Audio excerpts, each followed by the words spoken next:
Good morning, good afternoon, good evening. दोस्तों, Kevin Lopes back from personal tutor. Standard 11th geography हम लोग topic पढ़ रहे हैं unit 3 that is the interior of the earth. इस topic में जो सब टॉपिक हम पढ़ रहे हैं इस चैप्टर का सब topic that is earthquake waves. मेरे प्रीवियस वीडियोस में आप लोगों ने जान लिया होगा अर्थक्वेक किस तरीके से आते हैं, what are the causes of earthquake and why they usually cause so much destruction and all. Now let us go ahead into more technicality. How come an earthquake actually goes ahead and creates destruction. ये जो जलजला आता है ज़मीन के अंदर वो किस तरीके से सरफेस पे, क्योंकि आता तो ज़मीन के अंदर है यार, सरफेस पे डिस्ट्रक्शन क्यों होता है. So let us understand one important fact. सबसे पहले हम ये समझ जाएं कि अर्थक्वेक यूजुअली जितने नेचुरल अर्थक्वेक्स है, सी मैन मेड अर्थक्वेक्स की बात नहीं हो रही है. Man made earthquakes are triggered due to some drilling activities, some excavation, mining और nuclear bomb tests, atomic bomb tests, इनके कारण होते हैं. लेकिन नेचुरल अर्थक्वेक्स अगर हम समझें तो ये खास तौर से सिर्फ और सिर्फ लिथोस्फीयर पे ही हमें अकर होते हुए दिखते हैं. अब lithosphere is the area of earth's crust that lies up till a depth from 0 to 200 kilometres. मतलब अर्थ के क्रस्ट में नीचे 200 किलोमीटर तक का एरिया आपको लिथोस्फीयर के नाम से याद रखना चाहिए. सारे अर्थक्वेक्स यूजुअली इसी जोन में होते हैं. अब अर्थक्वेक्स की जो वेव्स होती है, अर्थक्वेक्स की जो वेलोसिटी होती है, इंटेंसिटी होती है, दैट इज बेसिकली कैलकुलेटेड और like noted by a specific instrument called the seismograph. Seismograph basically seismic activities जो होती है अर्थ के अंदर, जो क्रस्ट डिस्प्लेसमेंट होता है, मैंटल डिस्प्लेसमेंट वगैरह, उन चीज़ों को नोट करता है.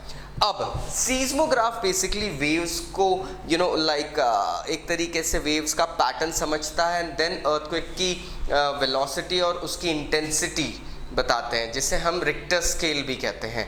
Richter scale is basically a scale, it goes from 0 to 9, 10 तक. Thank God we haven't expected और we haven't gone ahead and experienced certain 10 वाला अर्थक्वेक, क्योंकि वो बहुत ही अलग होगा दोस्तों.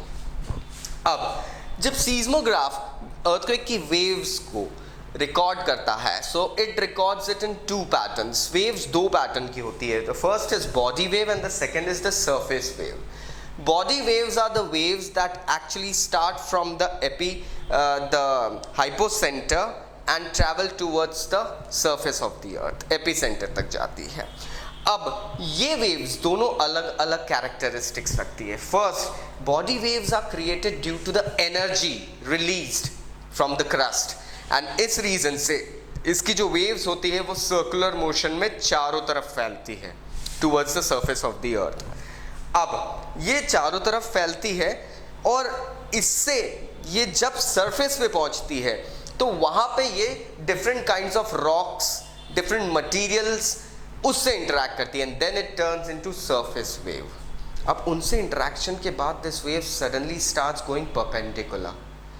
अब आप ये चीज़ समझिए दोस्तों, यहाँ पे these are the waves basically that are newly created.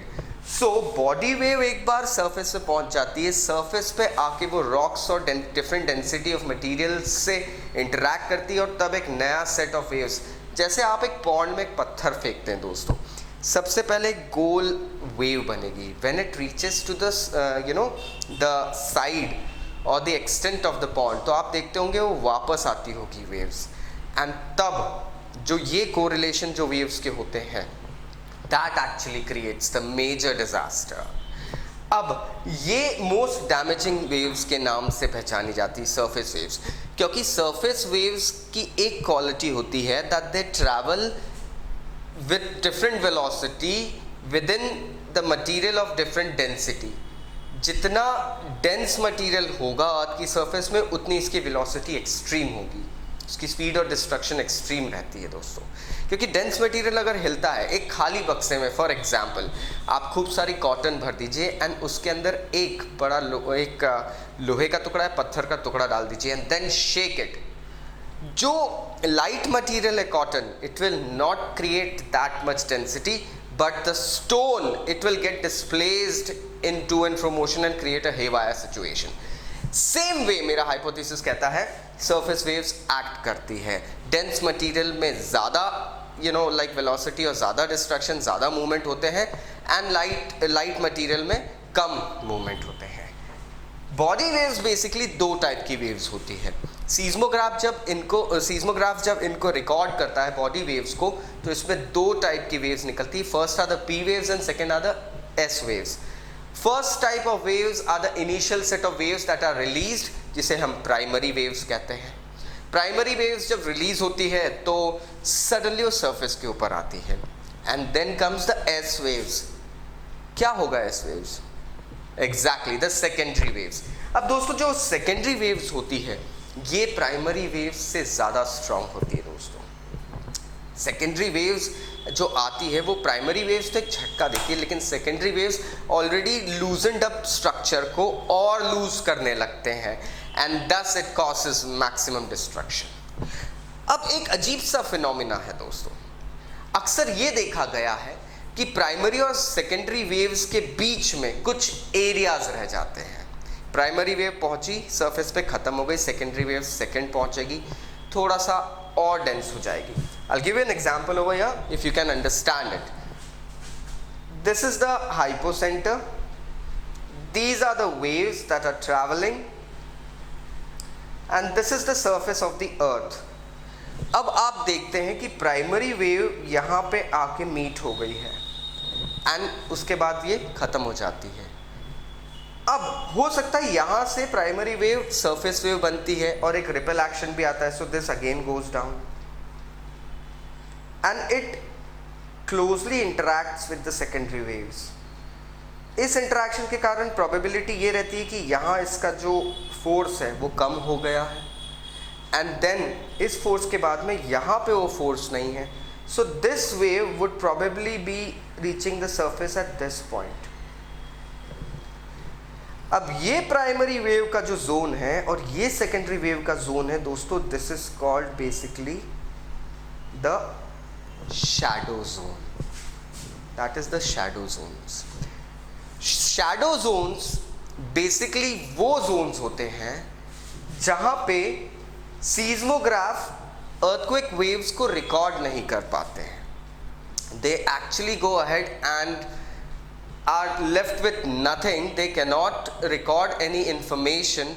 और ये दायरा कम से कम 105 से 145 डिग्री किलोमीटर्स तक फैला रहता है, ऑलमोस्ट 40 किलोमीटर समथिंग.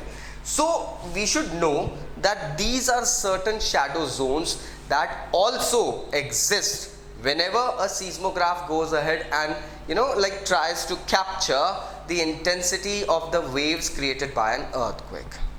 आशा करता हूँ अब आपको ये टॉपिक समझ में आया होगा. फिर भी अगर कोई डाउट है नीचे कमेंट बॉक्स से कमेंट करिए. I'll be going ahead and replying back. Thank you very much. I'll see you again. Take care.